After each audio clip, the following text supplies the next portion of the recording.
The grand chamber of the interstellar assembly was the most consequential room in the explored universe. It occupied the heart of Nest Station, an artificial world so vast that weather systems developed naturally within its pressurized interior. The ceiling climbed so high above the chamber floor that genuine cloud formations drifted near its upper reaches on most days. Around the circular floor, thousands of tiered seats rose in concentric rings, each position occupied by a delegate representing one of the 49 member civilizations of the assembly. Sound was perpetual here, a deep and layered murmur of dozens of simultaneous languages, each one rendered intelligible through small translation receivers worn behind the ear or pressed flat against the jaw. The architecture was deliberate in its effect. The room was designed to diminish. Ambassador Senna Arrow felt no such diminishment. She felt something closer to fury. She stood at the central speaking platform, alone beneath the sharp overhead lighting. She was a lean woman of middling height, with close-cropped natural hair and deep brown skin, and she wore the charcoal-gray formal dress of the Earth Diplomatic Service. On the great curved wall behind her, a slow-rotating image of Earth filled the space, blue and white, and impossibly fragile-looking from this distance. It was the only world she had ever called home, and today this chamber would determine its fate. She had been speaking for 22 minutes. She had spent 7 months preparing. She spoke about Earth's history, not the catastrophes and the conflicts, but the recoveries. She described how humanity had pulled 3 ocean systems back from ecological collapse after coming dangerously close to losing them entirely. She described field hospitals airlifted into flood zones, schools constructed in regions that had known only drought and neglect, forests restored across 4 continents by teams of people working with their hands. She spoke about the 14 languages represented at her grandmother's dinner table, and how that same grandmother had told her once that the most essentially human act was not success, but the willingness to begin again after failure.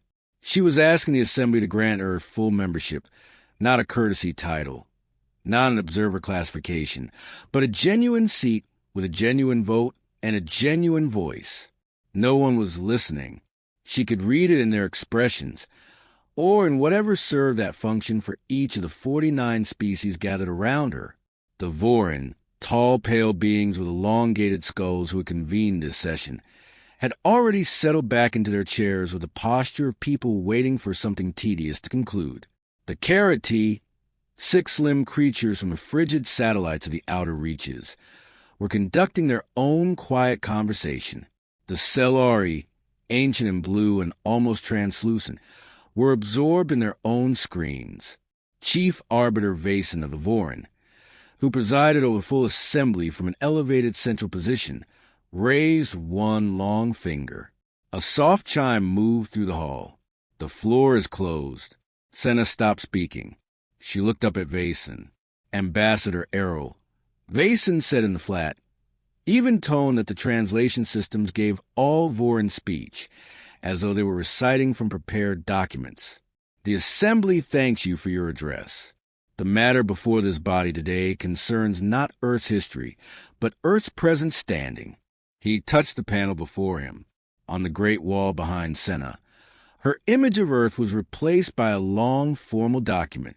At the top, rendered in 14 languages, were the words, Interstellar Assembly Classification Directive. Earth is hereby designated Tier 0.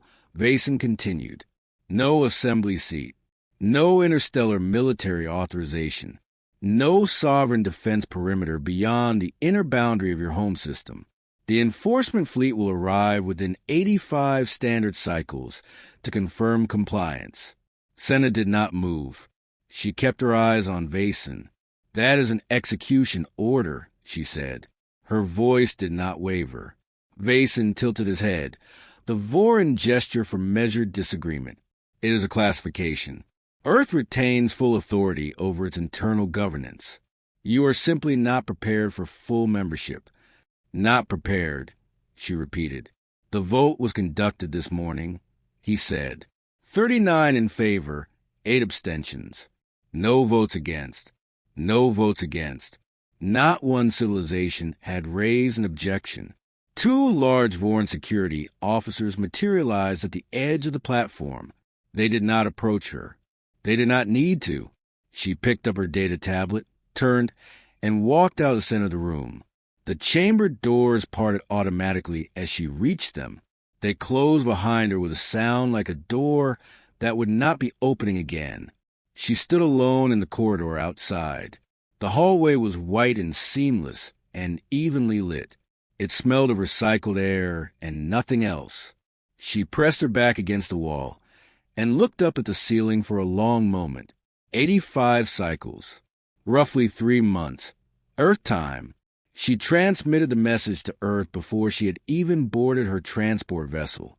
She encrypted it at maximum classification and flagged it urgent, government receipt only. Then she sat down in her seat, placed her face in her hands, and gave herself exactly 4 minutes to feel the full weight of what had just happened. Then she stopped. She had work to do on Earth. The transmission reached the United Nations Emergency Communications Hub in Geneva at 4:12 in the morning, local time. The duty officer who received it read it twice, then called his supervisor. His supervisor read it once, then called the Secretary General. By 5:45, the heads of every significant government on the planet had been woken from sleep. They convened on a secured video link in the Emergency Coordination Chamber. 56 heads of state, prime ministers, presidents, and chancellors. Some appeared in pajamas. Others had already changed into formal dress, as if the act of putting on the right clothes might give the situation a different shape. Secretary General Luca Ferrante, a quiet and precise man originally from the city of Porto Alegre, read the full text of the Assembly Classification Directive aloud without addition or omission. When he finished, the silence that followed was the kind that weighs something. Then the first question came, which was the same question everyone was already thinking. How much time do we have? 85 cycles, Ferrante said. Approximately 84 Earth days. The silence returned. General Mia Sun of the Eastern Defense Command, a woman who had given 32 years to preparing for threats she had always assumed would originate from within the planet, leaned toward her camera. What does the enforcement fleet actually do when it arrives? She asked. The Assembly Liaison Officer, a carefully prepared young man from the Netherlands who had been studying Council military history for 4 years and had found nothing in it that he enjoyed, pulled up his files on screen. They eliminate orbital defense infrastructure first, he said. Then they establish a containment perimeter. Any vessel attempting to leave the system that is classified as military is destroyed. The world continues to function. People go on living. Nothing with weapons capability ever leaves the atmosphere again. And if someone resists? Sun asked. The liaison officer paused. There are 14 recorded enforcement actions in Assembly history, he said. In 12 of those cases, the targeted species attempted resistance. None survived past the second engagement. The room absorbed this. Outside the windows of the various offices and residences where these leaders sat, dawn was arriving at different angles across the globe. Someone in Nairobi could see the sky turning orange. Someone in Seoul could hear rain. Someone in Bogota could smell the morning.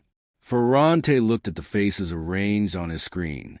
He thought about the word Vason had used. Compliance. I'm going to ask each of you a direct question, he said, and I need real answers, because we do not have time for any other kind. Are we going to comply? No one answered immediately.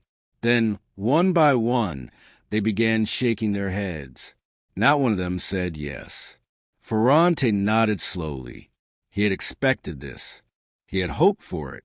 He had also feared it, because now the actual work began. Then we have 84 days, he said. We need to use every single one of them. He closed the session, sat alone for a moment looking at the rotating image of Earth still glowing on his screen, and then picked up his phone and dialed. Dr. Amara, He said when the line connected, "I hope you are awake." "I am always awake," said the voice at the other end. I received the transmission. "I have already begun." Dr. Emeka Imara had not slept in 48 hours, and he looked precisely like it. He was a compact, broad-shouldered man in his late 50s with gray threading through his close-cut hair and dark circles under his eyes that predated the current emergency by at least a decade. His students at the Lagos Institute of Applied Sciences had long maintained that he had arrived in the world already exhausted. He had never disputed it. He had simply kept working. His office had become the operational center of the most important engineering project in human history, and it showed. Data tablets, printed schematics, annotated diagrams, and coffee containers covered every surface. 3 large display screens showed separate streams of calculation. His 2 senior assistants, a young woman named Amara from Accra and a young man named Shinji from Busan, were asleep in their chairs, which Emeka permitted because they had earned the rest. He was studying the Assembly's own published military records. The Assembly made these public deliberately. The logic was simple. If any civilization could look up what happened to those who resisted and see the outcome in precise detail, they would be less inclined to try. It was 3 centuries of deterrence built on institutional memory. Emeka read through all 14 recorded actions. He built timelines. He cataloged the weapon systems, the tactical formations, the response intervals, the communication rhythms of the enforcement fleet. He looked for gaps. He looked for the patterns that the Assembly might not have noticed about itself, the assumptions embedded so deeply in its methods that they had stopped being visible. He found several. The most significant was this. The enforcement fleet had never once engaged a civilization that had studied it. Every species that had resisted had done so in desperation, using whatever weapons already existed, fighting in the ways they already knew. None of them had adapted. None of them had approached the fleet the way an engineer approaches an unfamiliar machine, not with fear, but with methodical curiosity. Where are your tolerances? Where are your failure points? What did your designers never think to defend against? Because they could not imagine anyone looking. Emeka leaned back in his chair and looked at the ceiling. He thought of something his mother had said to him when he was young, in the years after the Lagos coastal floods. She had said it whenever things became very hard. "You do not win by being the strongest," she had told him. "You win by thinking the longest." He picked up his pen and began to write. Meanwhile, in a conference room in Geneva, Secretary General Ferrante was composing the document that he had been drafting in his mind since 5 in the morning. He called it the Accord of Common Purpose. It was not a long document. It did not need to be. It was one idea written out in careful legal language.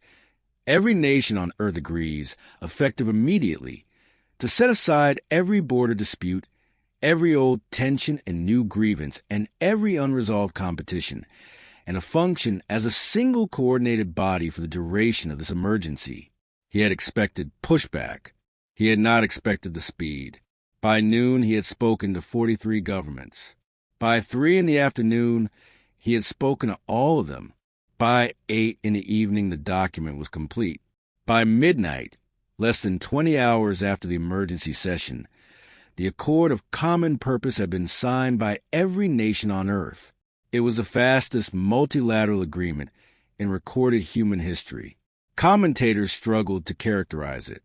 Some called it fear made productive.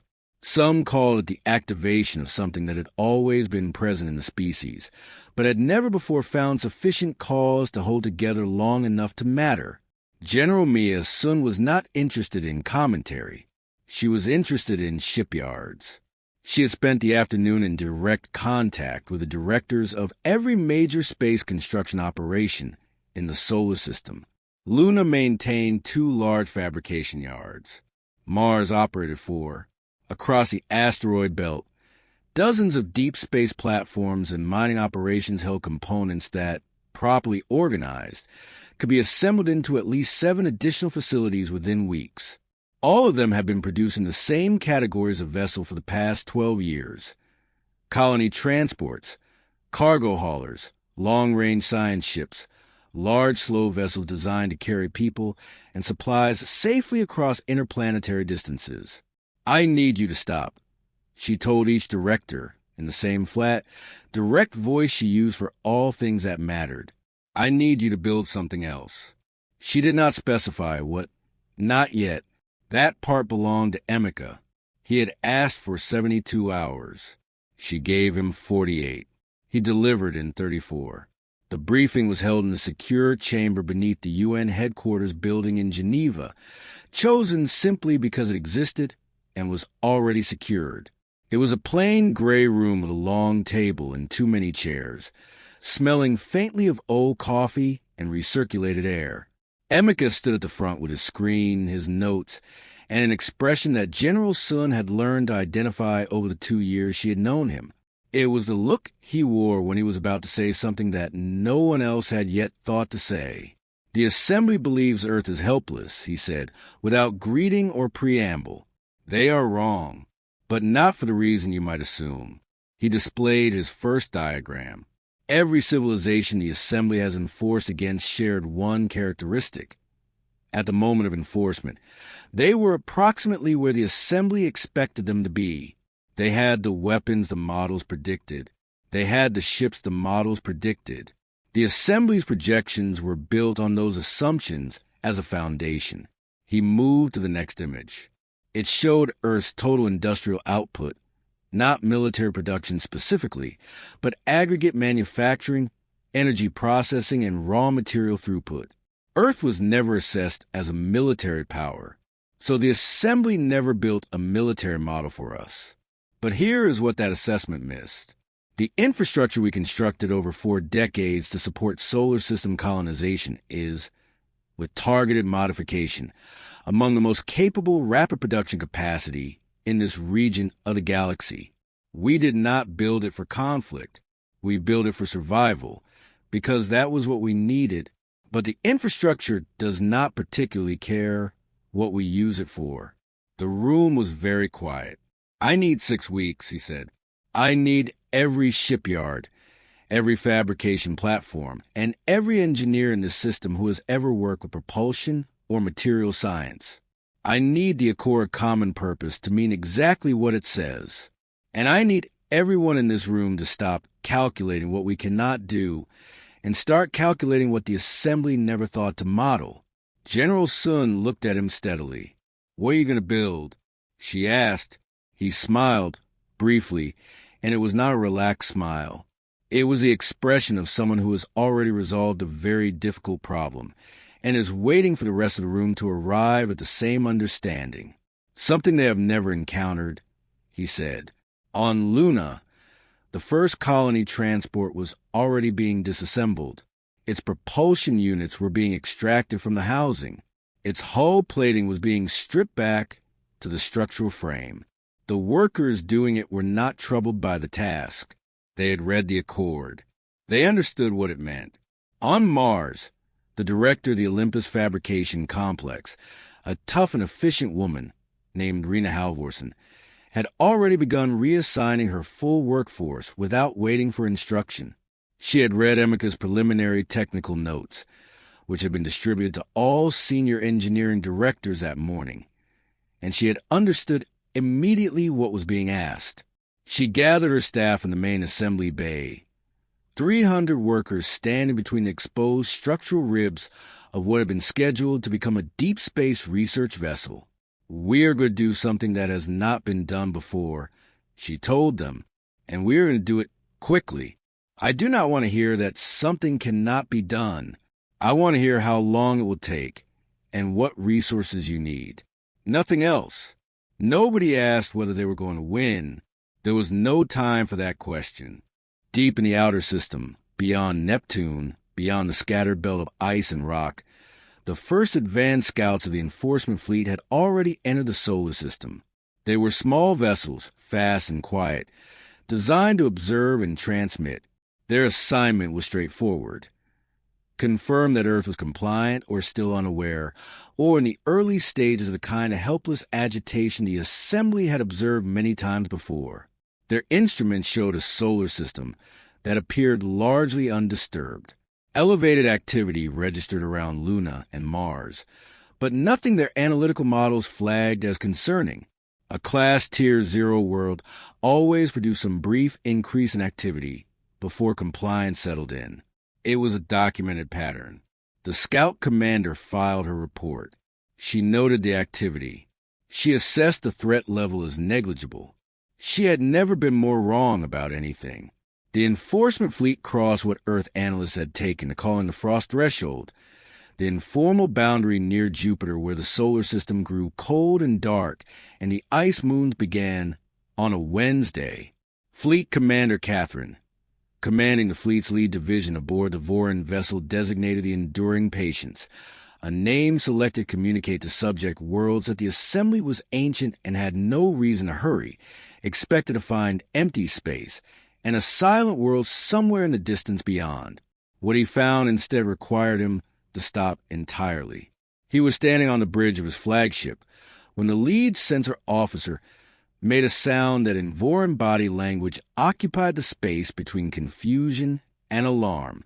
"Commander," she said, "multiple contacts, structured formation, point of origin, inner system."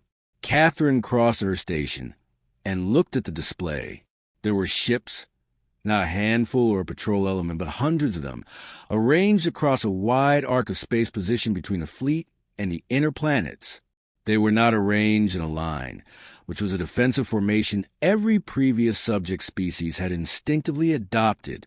They were arranged in a configuration that the fleet's tactical systems could not immediately classify.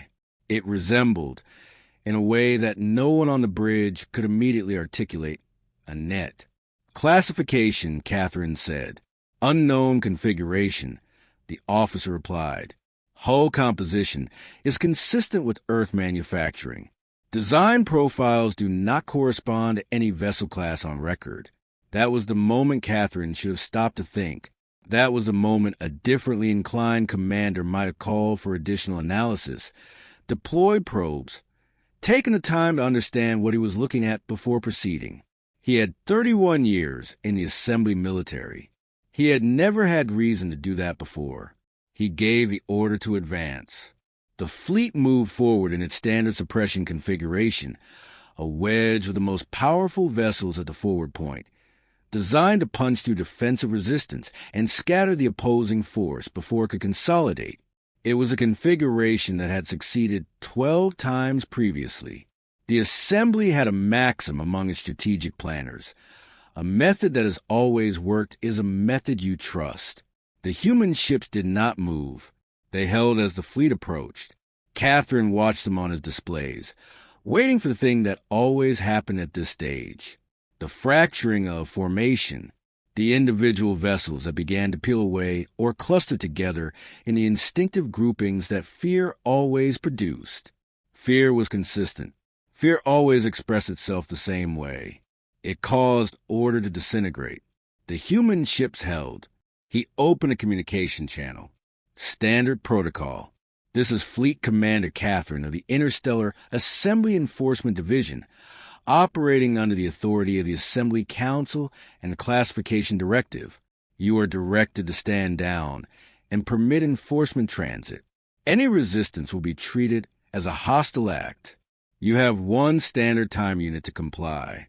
A pause. Then a human voice came back, a woman's voice, even and unhurried. "This is Commander Darvalov, Earth Expeditionary Defense Force. We have received your directive. We decline." Catherine was quiet for a moment. In 22 years of enforcement deployments, no one had ever responded that way. He gave the order to fire. The fleet's forward elements opened with suppression beams, wide dispersal energy weapons calibrated to overwhelm shielding and disable propulsion. They were not weapons of destruction. They were weapons of stoppage. Against every previous opposing force, the first salvo had concluded the engagement. Ships went dark. Crews survived. Compliance followed. The human ships did not go dark. Their shielding absorbed the first salvo. The analysts on Catherine's bridge were already reading the data. The human vessels were running adaptive shielding that was recalibrating in real time against the fleet's weapon frequencies. It was not supposed to be technically achievable. Earth had been classified as Tier 0 specifically because its technology was assessed as too undeveloped for this kind of dynamic response. The assessment had been wrong. Commander Valov had spent 6 weeks in daily briefings with Emeka Mara and his team. She had attended every technical session. She had asked the questions that the engineers sometimes forgot to include in their explanations because they assumed the answers were self-evident. She was not a scientist. She understood one principle with absolute clarity. You do not fight a stronger adversary by fighting them the way they are prepared to be fought. The human fleet divided. It did not fall back. It did not consolidate. It divided into 8 separate groups, each moving in a different direction.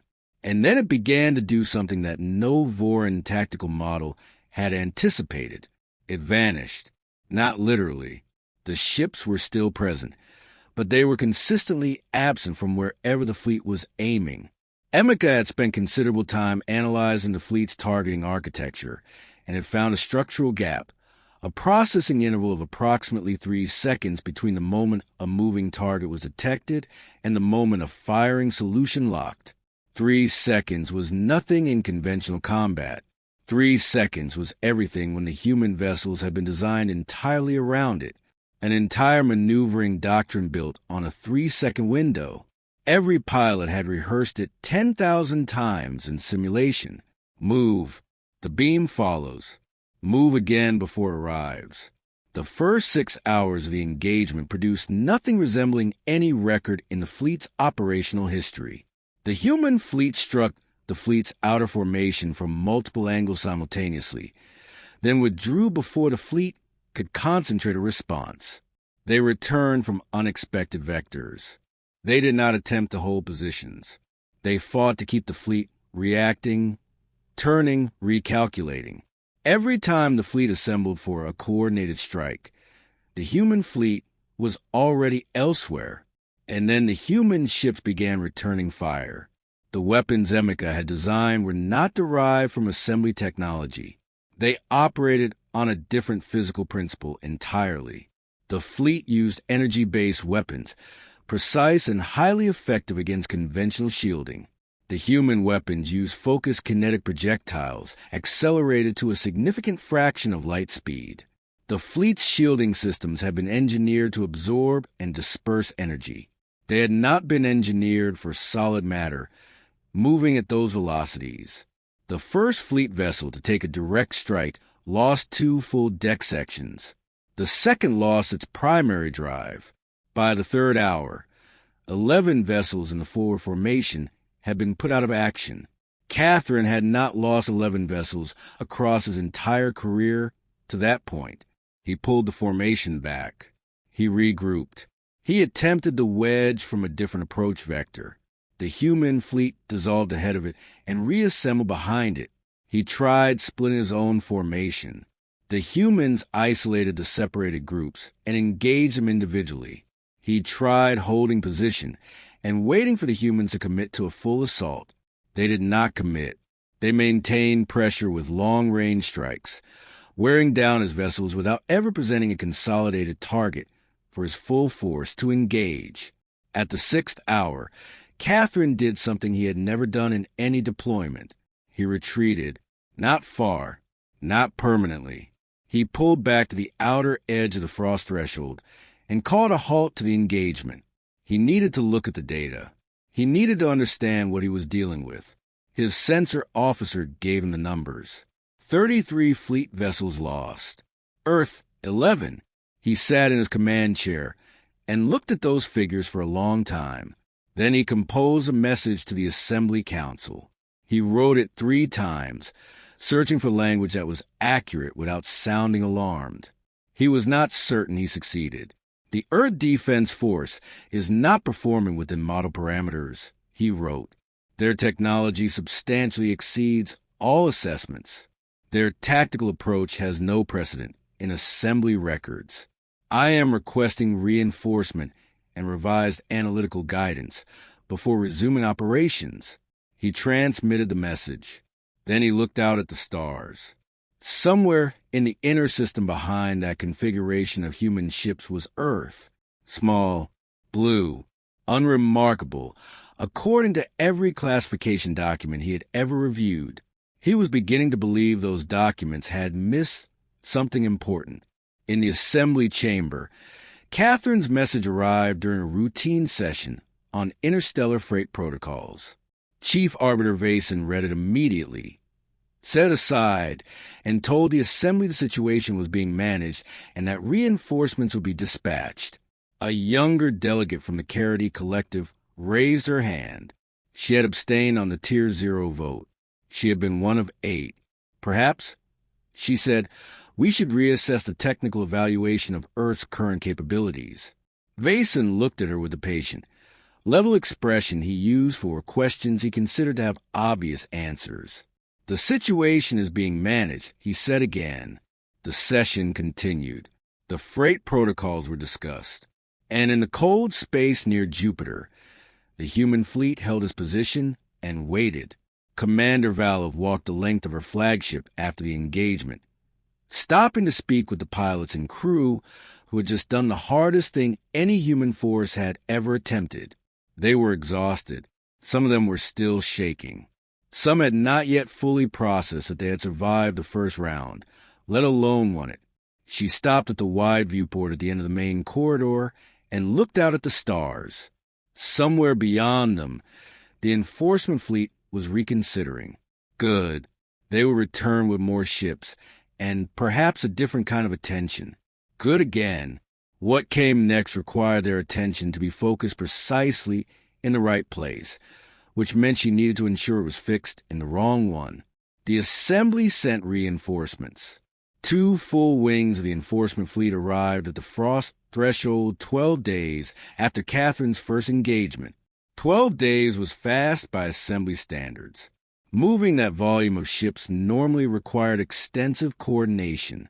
The speed of it indicated that certain people within the assembly were now taking the situation seriously, even if the official position remained that this was an administrative complication. Catherine received the additional ships with quiet relief and spent the intervening 12 days in detailed study. He reviewed every second of the engagement data. He ran the figures through every tactical model the Vorin military possessed. The models were not built for an opponent configured this way. He sent a request to the Assembly's Military Intelligence Office for updated assessments. The response arrived in 4 days and contained the same data he already had. He sent a second request with his own engagement figures appended and the relevant sections marked clearly. He received a form acknowledgement. He stopped sending requests. On Earth, Commander Valov received word of the incoming reinforcements from her scout network, a scattered arrangement of small, quiet vessels positioned throughout the outer system that the enforcement fleet had not located because they had not been looking for them. She called her senior commanders to the briefing room aboard the flagship. 12 people from 12 different nations sat around the table, all wearing the same uniform now, the deep blue of the Earth Expeditionary Defense Force, the flag of every member nation stitched into the sleeve in a band too small to distinguish individually and large enough to know they were all present. She displayed the reinforcement figures. Nobody lost composure. Several of them leaned forward. "We anticipated this," said Wing Commander Arjun Mehta from Mumbai, commanding the 2nd Fleet Element. "The question is whether we respond here or somewhere else." "Somewhere else," Valov said. She opened a star chart and indicated 3 locations, none of them in Earth system, all of them deep in assembly-controlled space. All 3 supported large staging installations used by the enforcement fleet to project power across the outer territories. If we fight them at the frost threshold again, we win another defensive engagement. And then they send more ships, and we fight again, and they send more ships, and we fight again. That is a sequence we eventually lose because they have more ships than we do. She indicated the 3 installations. But if we carry the engagement to them, if we strike what they use to project force into the system, we are no longer simply defending. We are changing the shape of the problem. The room was quiet. Meta said they would be going into assembly space. He was not objecting. He was acknowledging the fact aloud. Yes, Valov said, we would be. Commander Fatima al-Nasser from Cairo, commanding the 3rd Wing, asked when. Before the reinforcements arrive, Valov said, while they are moving toward us, we move toward them. 3 days later, the Earth Expeditionary Fleet, 80 vessels under Valov's direct command, made its first transition beyond the solar system. The transition drive technology was among Emika's most significant contributions. The assembly used a standard fold drive that had been in operational use for over a century. Emika had studied the underlying physics and found that the standard implementation was conservative, that the original designers had settled on a reliable method and had not subsequently pushed against its boundaries. He had pushed against its boundaries. The result was a drive 35% faster than the assembly standard and, critically, one that produced a different energy signature on emergence. The assembly's detection systems were calibrated for the standard signature. They did not register the human fleet departing. The 3 installations were not hardened military positions. They were logistical facilities where ships refueled. Crews rested between deployments, and supplies were organized before operations. They were defended, but not substantially. The assembly had never had reason to defend its own interior territory seriously. Nothing had ever attacked it. The human fleet arrived at the first installation and did something that the assembly's tactical models had not predicted. They did not destroy it. They spent 38 minutes systematically disabling every orbital weapon platform, every dock vessel, and every communications relay. The work was precise. No life support infrastructure was touched. The station itself, housing thousands of personnel, was left entirely undisturbed. Only the weapons, the ships, and the communications arrays were neutralized. Then Valor transmitted on every available frequency. This is Commander Dar Valov of Earth. We have disabled the military infrastructure at this location. Your personnel are unharmed. We are leaving now. If your government continues enforcement action against Earth, we will return here and continue to the next location on our list. We have no interest in harming anyone. We are interested in being left in peace. She closed the channel. The fleet transitioned. The 2nd and 3rd installations received identical treatment. The effect on the assembly was significant, not primarily because of the operational damage, though that was considerable. The effect was the broadcast. Every member civilization in the assembly received the transmission because the human fleet had transmitted on every frequency simultaneously.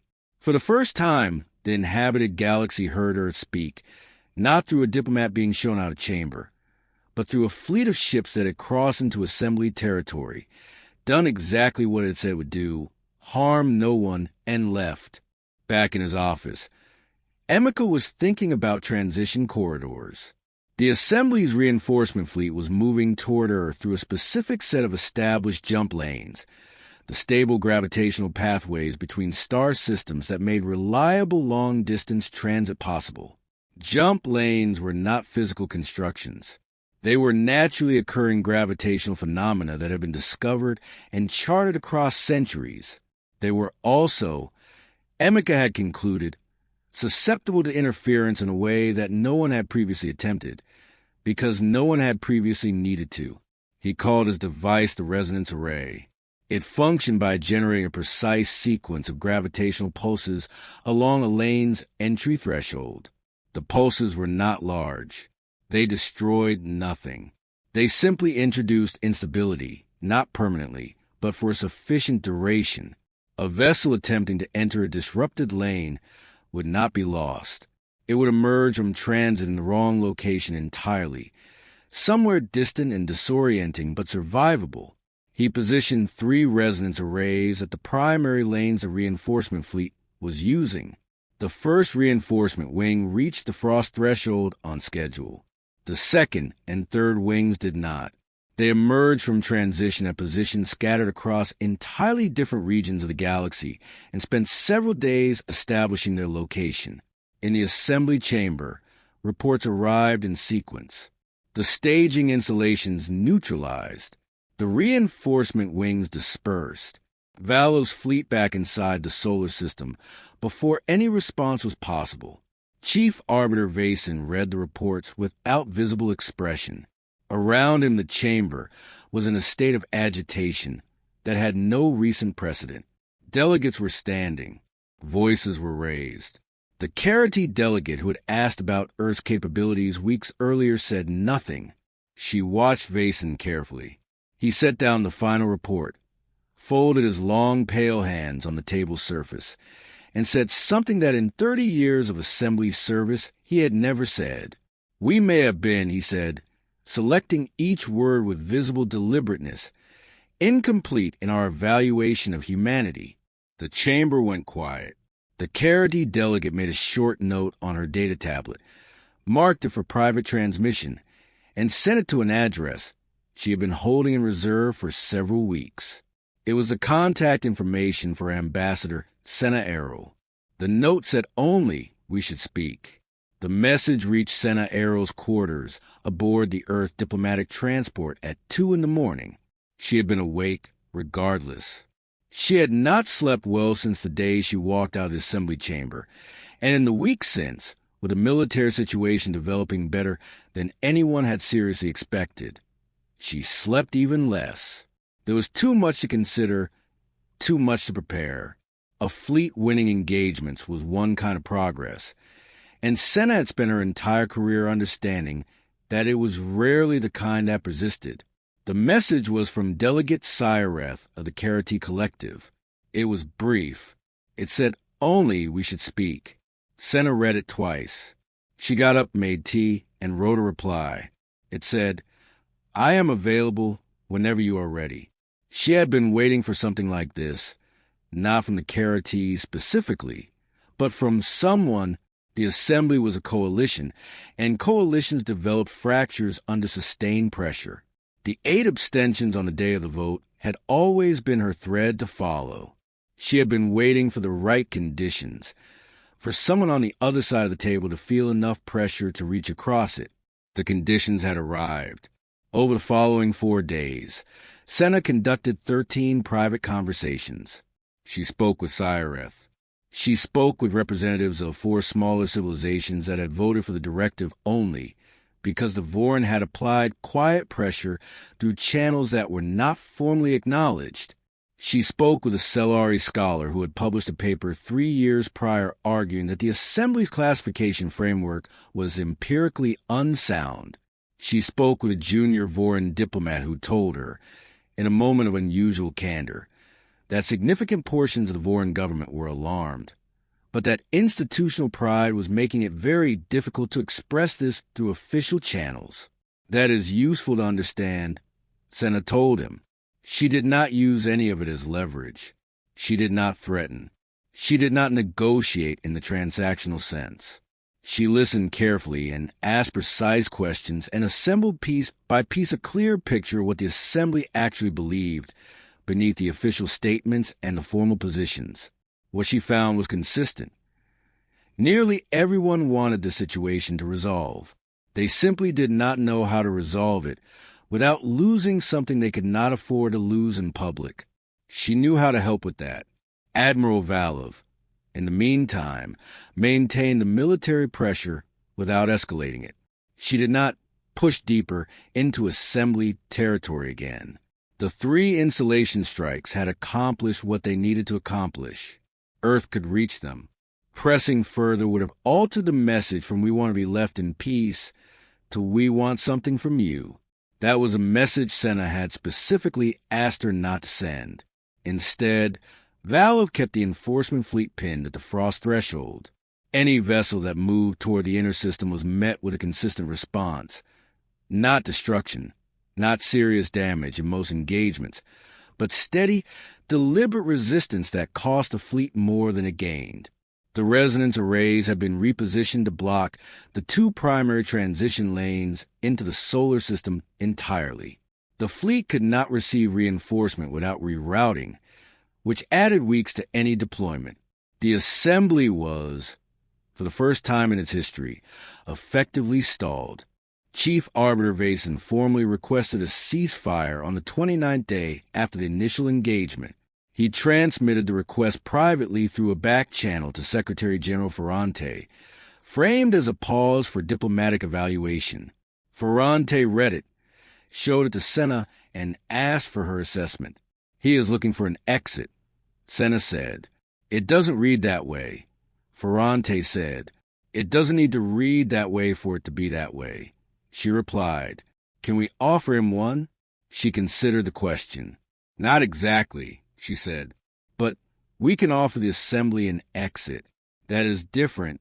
Earth's response to the ceasefire request was straightforward. It said, Earth will suspend all military operations when the Interstellar Assembly agrees to convene a full session with all 49 member civilizations present to consider the Terran Charter. We will bring a document. The Assembly will read it. After that, we can talk. The Assembly agreed. It took them 3 days to agree, which Senna understood to mean that Vason had spent 3 days searching for a way not to agree and had been unable to find one. The session was scheduled at Nest Station. The same hall, the same seats, the same high ceiling where clouds sometimes gathered. Senna traveled to Nest Station with one assistant, a young man named Kwame who had worked for her for 3 years, who carried the document case and spoke only when necessary, which he valued. She had an honor escort of 14 Earth soldiers in formal dress, requested not for security, but because she had spent enough years in rooms like this one to understand that symbols carried weight that arguments sometimes could not. The hall was full, every seat occupied, the same layered hum of languages being translated in real time, the same sharp white lighting.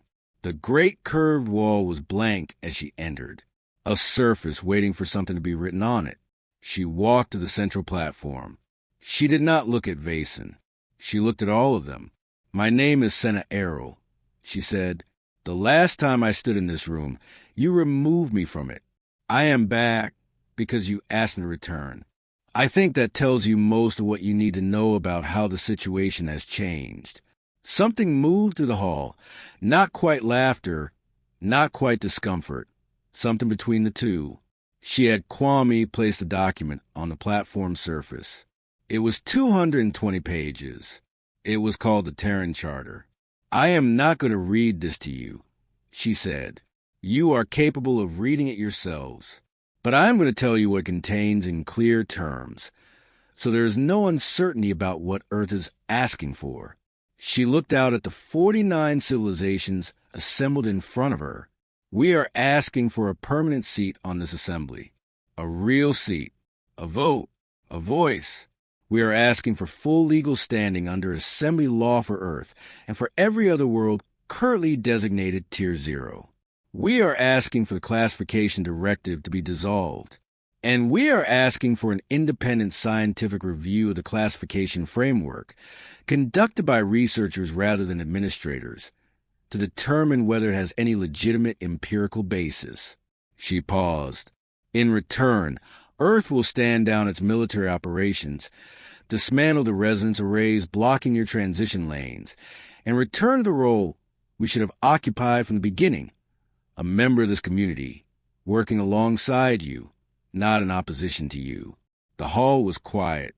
Vason looked at her from his elevated position. He was old. He had served on this assembly longer than Senna had been alive. Ambassador Errol, he said after a moment, this represents a substantial set of requests. They are terms, she said, not requests. There is a difference. Requests can be declined. Terms are proposed by parties who want both sides to emerge intact. We want the assembly intact. We believe it serves a genuine purpose. We simply want to be part of it. Another silence. Then Delegate Syreth of the Carity raised her hand and spoke in her own language, layered and soft, the translation arriving a moment later in Senna's ear. The Carity Collective endorses formal consideration of the Terran Charter, she said. One voice in a room that had been quiet. But in a room like that, one voice was sufficient to open the door. One by one, other delegates began to speak. Not all of them in agreement. Some raised objections. Some asked for clarifications. Some wanted specific language in the document revised. Senna had expected this. She had in fact designed for it.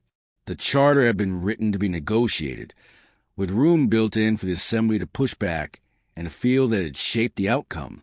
The session ran for 9 hours and 40 minutes. At its conclusion, the vote was taken. 36 in favor, 11 abstentions, 2 against, both conservative Voran delegates who would have voted against any alteration to the order they had spent their lives maintaining. The Terran Charter passed. Earth had a seat. Senna sat in the temporary chair that had been brought to platform for her and watched the certification process display on the great curved wall. The planet Earth appeared on the screen, small and blue-green and vivid. Beside it, her name. Beside that, the words permanent representative. Later, in the corridor outside the chamber, a young Carity delegate approached her. The Carity were 6-limbed, and this one was young enough that her outer limbs were still the pale gold of early adulthood rather than the deep copper that came with age. She had large, careful eyes and moved with deliberate precision. Ambassador Errol, she said in careful translated speech. May I ask you something? Of course, Senna said. The delegate was quiet for a moment. How did you know it would end this way? She asked, not the military part. This part. How did you know it would come here rather than somewhere much worse? Senna considered the question for a long moment. She thought about Secretary General Ferrante, awake before dawn, working through a list of 50 governments one call at a time. She thought about Emeka Amara, already 48 hours without sleep when the crisis arrived, solving problems the galaxy had not yet recognized as problems. She thought about Rena Halvorsen in the Martian fabrication complex, telling 300 workers she did not want to hear about impossibility, only about how long and what was needed. She thought about Valev at the viewport after the first engagement, already planning the next move. She thought about her grandmother's voice, clear and unhurried, telling her that the most human thing a person could do was begin again after losing. We did not know, Senna said. We never had certainty. We only had the belief that it was worth attempting. The young delegate held still for a moment. Then she made a gesture with her inner limbs, one that translated in Carity custom as something between I will carry that with me and I understand something now that I did not understand before. She turned and walked back down the corridor. Senna stood alone for a moment in the even white light of Nest Station, listening to the sound of dozens of languages moving through the air around her, none of them her own and all of them, now, at least partially hers. Then she went back inside. There was work to do,